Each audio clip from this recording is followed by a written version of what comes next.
एक बार महाराज जी हमारी कथा पिछले वर्ष महाशिवरात्रि पर हुई बागेश्वर धाम में। वहां तो प्रेतों का तांता लगता है, इतने सारे प्रेत आते हैं वहां। तो कथा में ही प्रेत आते थे, कथा बैठ के सुनते। मतलब अप्रत्यक्ष प्रेत तो होते ही हैं कथाओं में। कथा जब होती है ना तो कई जीवात्मा यहाँ बैठी होंगी, वो 7 दिन बाद मुक्त हो जाएंगे। वो प्रत्यक्ष प्रेतों को हमने पहली बार कथा सुनाई। और 50, 60, 100 नहीं थे, कम से कम 10-15 हजार प्रेत थे। और महाराज जी वहां के पर्चा बनाते हैं, सबके प्रेत भगाते हैं, हमारे मित्र हैं। एक दिन क्या हुआ, महाशिवरात्रि वाले दिन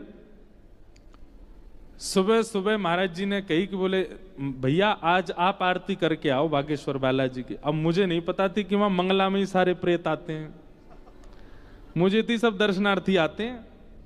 अब जैसे ही मैं आरती करने के लिए गया तो सब ऐसे हाथ जोड़ के खड़े थे दर्शनार्थियों की तरह।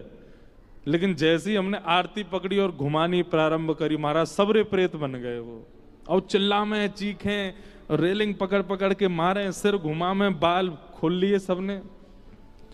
आरती में मेरे हाथ तो कांपन लगे। मैंने बालाजी मोह बचाओ, मैंने आज अंतिम दिन की कथा है।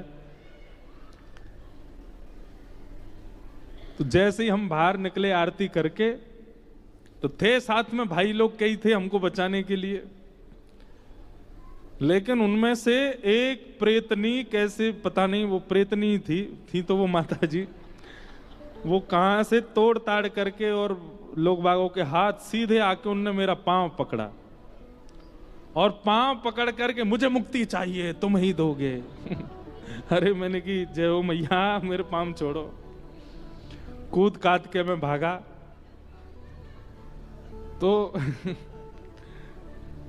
श्रीमद् भागवतान मुक्ति सप्ताहम वाचनम कुरु।